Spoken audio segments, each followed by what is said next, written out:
I don't need you to identify yourself. I don't need you to tell me what your purpose is. I've already worked that out for myself. Yeah, because you're that's away no, over there. Back. Stay back. Stay back. Thank you. Stay back.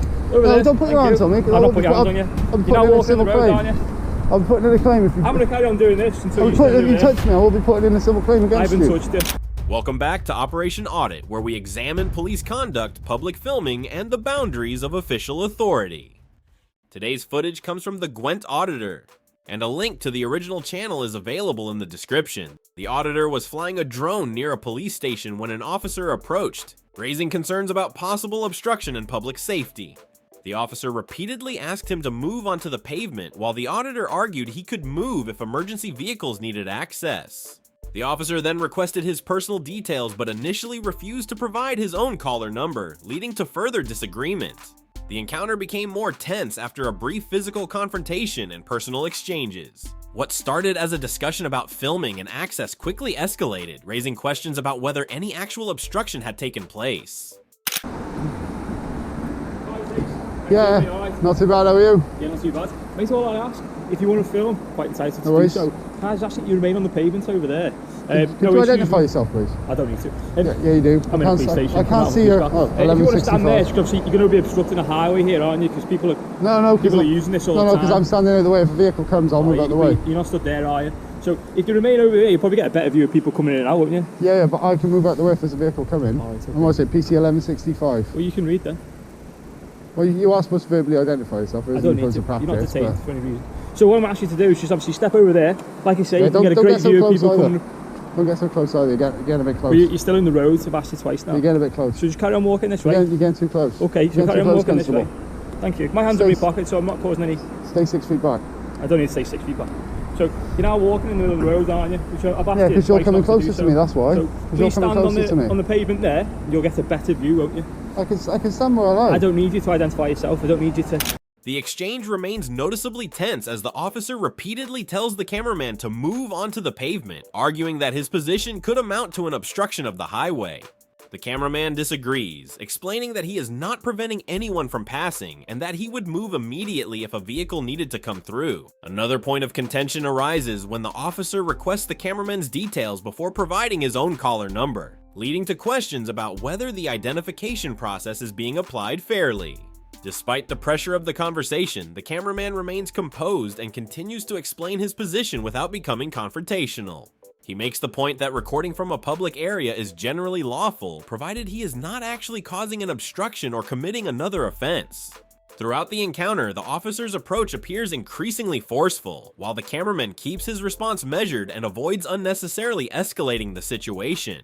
I don't need you to identify yourself, I don't need you to tell me what your purpose is. I've already worked that out for myself. All I'm asking you to do is step off the road, because you are going to cause an obstruction. I don't want officers coming in. If a vehicle's coming, I will step out of the way. Okay, you can stand there then, can't you? Yeah, but I can step out of the way. You're not going to be standing there, because as you can see, yeah, but vehicles are coming directly towards me, so I can move out the way. You've got one car now coming, and you're on the road still, aren't you? Yeah, because you're that's why. No, over there. Back. Stay back. Stay back. Thank you. Stay back. Over there. Don't put your hands on me. I'm not putting your hands on you. I'm You're now putting in a walking civil the road, claim. aren't you? I'm putting in a claim if you... I'm going to carry on doing this until if you touch me, I will be putting in a civil claim against you. I haven't touched you. This isn't going to work how you want it to work today, is it? You're now in the road, I'll give you one more opportunity. Stand over there and film. I've got no issues with the filming. What are you going to do? Stay back. Please stand on the pavement. Stand back. Stand back. Thank you. No, stand back. You're in the road. Stand back. So just use your camera, look around you. You're now in the road. I've told you where to film.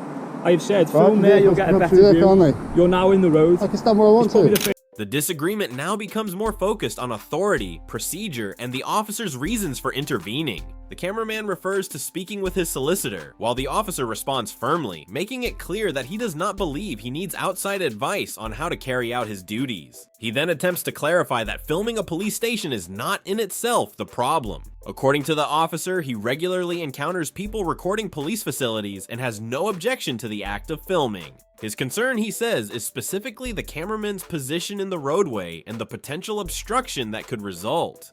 In doing so, the officer tries to separate the right to record from the safety issue he believes is taking place. The cameraman continues to challenge that reasoning, maintaining his position and questioning whether an actual obstruction has occurred. Although the subject has become more clearly defined, the tone remains tense, with both sides firmly defending their interpretation of what is happening. First time you've done this. Publicly accessible area. Isn't it? It's a publicly accessible area. We don't mind you filming. I just want you to be safe when you do it. You don't need to put your hands up like that. I do, because if you approach me, you see, you're so staying back there, so you're doing the right thing, you're standing back. Are you going to go stand over there on the pavement? And you are supposed to verbally identify yourself as well. I don't need to. Yes, You've already been able to do so, haven't you? You've read out my call number, and you've just seen me exit a police station, okay? Doesn't matter if this hasn't gone how you expected it to go. For the reason of, I'm quite happy for you to film. I've got no issues. Okay. I'm asking you to do it politely and stand on a pavement. I'm not unreasonable by saying that, am I? But who am I obstructing by? Because I can easily move out the way. And I was on that side where vehicles were coming directly towards me. People may come in on blue lights. Yeah, and they don't need to be avoiding you. Our job is hard enough as it is. Our job is hard enough as it is. I'm not going to waste my time on you, and neither are they. I don't want you to be hurt. I'm saying film there by all means. I'm not going to get hurt. I'm responsible for my own safety. What's that, sorry? I'm responsible for my own safety. Well, evidently not, because you're still on the road. So you're going to stand over there. Well, I can move out the way if there's a vehicle coming. But you don't need to, because you're in the road. This is a private road for a police station. We come in and out on blue lights. You're making our job harder. I am saying, again, here we go. This isn't public access, not at all. At this point, the officer appears to soften his approach and makes it clear that the act of filming is not what concerns him. Instead, he says his request is simply for the cameraman to move onto the pavement, presenting it as a reasonable safety measure rather than an attempt to stop the recording. He explains that remaining in the roadway could create practical problems, particularly if an emergency vehicle arrives with its blue lights activated and needs clear access. The cameraman responds by maintaining that he is responsible for his own safety and can move when necessary.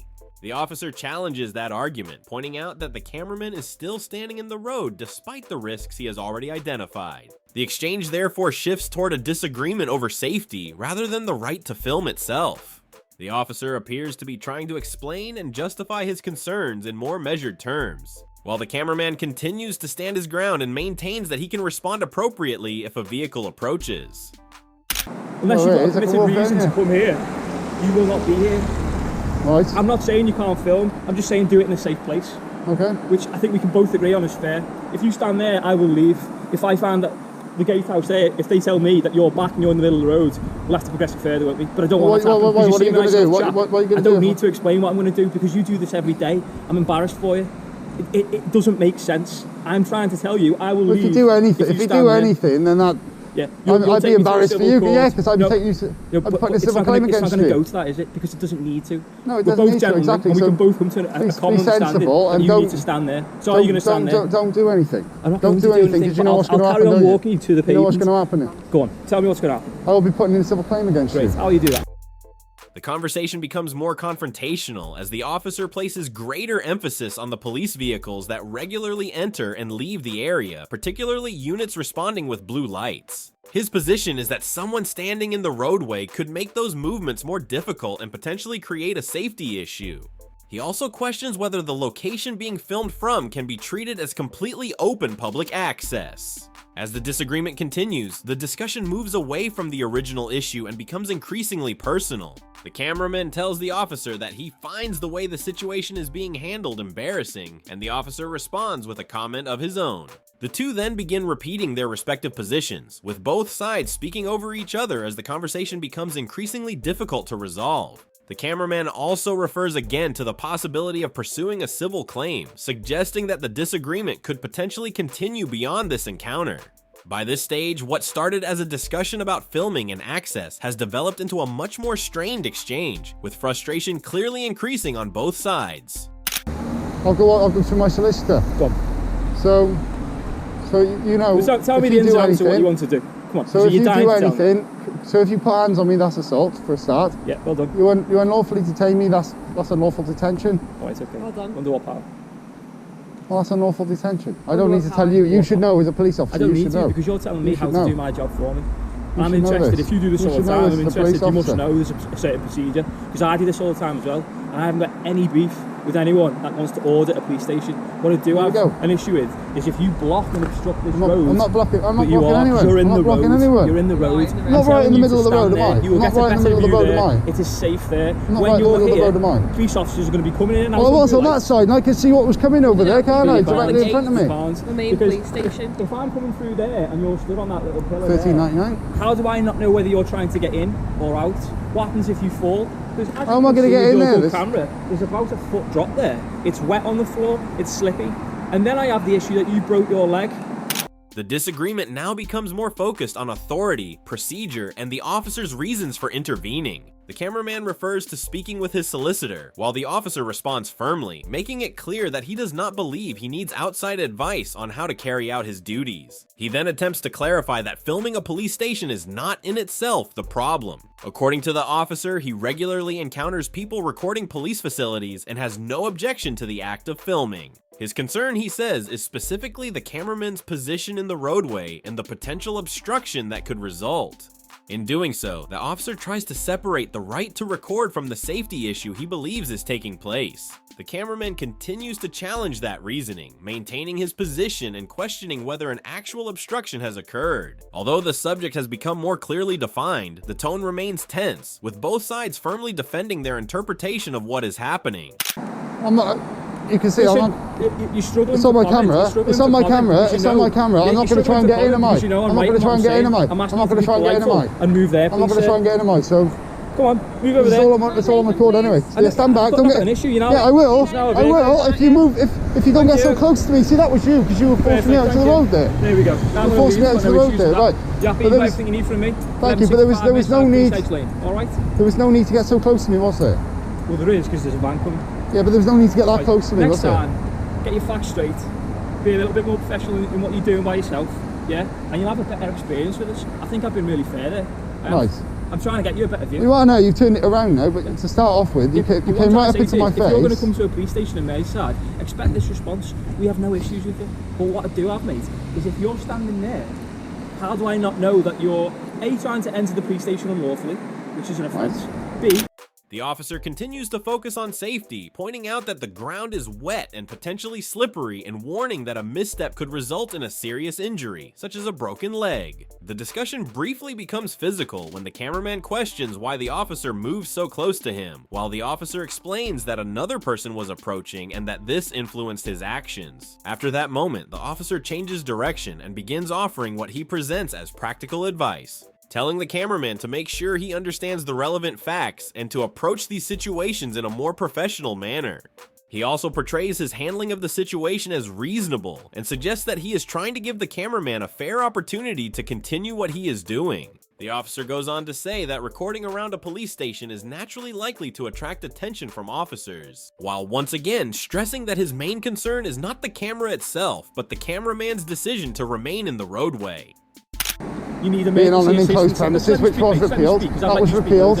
Vagrancy Act, that was repealed. You're not well, either mentally or physically. You need our help, which means if my colleague was on the way to a blue light job there, she'd have to slam on her brakes on the basis we can't see you till the last minute because it's all blacked out. See where the sign says no tailgating?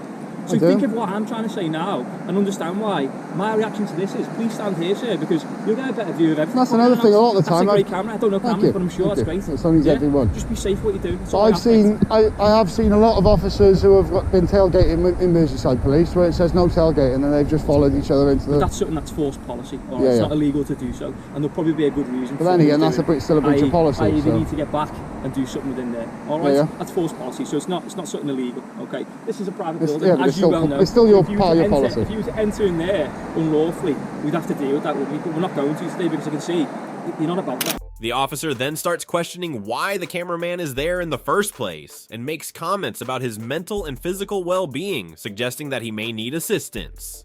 Those remarks stand apart from the original discussion and come across as unusual given that the encounter began as a question about filming and road safety. The officer then returns to his main concern and provides a more detailed example, explaining that a colleague responding to an emergency with blue lights could be forced to brake suddenly if their view or route was affected by someone positioned in the roadway. The discussion then moves on to another issue when the cameraman raises police driving practices, specifically mentioning occasions where he has seen officers following other vehicles closely. He argues that even if such conduct goes against police guidance or internal policy, that does not automatically make it a criminal offense. The officer challenges that interpretation and brings the conversation back to the importance of lawful behavior and police procedures. Throughout this section, he continues to maintain that the central issue is not the act of recording the station, but the decision to remain in a position on the road that he believes could create a safety or obstruction concern. I'm pretty sure Section 24 of the Vagrancy Act was repealed. What's that, sorry? Section 24 of the Vagrancy Act being found on an enclosed premises, I'm pretty sure that was repealed. I can't understand with you. Section 24 of the Vagrancy Act, which was being found on enclosed premises, I'm pretty sure that was repealed. See, this is what you want, mate. You want stuff like this, you don't want me. And all I'm saying to you, this is what you want, mate. You want stuff like this, you don't want me. And all I'm saying to you is, please just stand here. Don't go any further than I'll say where the stop line is, because one, you're going to get the same response on it. Why don't you should move out the road? What's that, sorry? You should move out the road as well.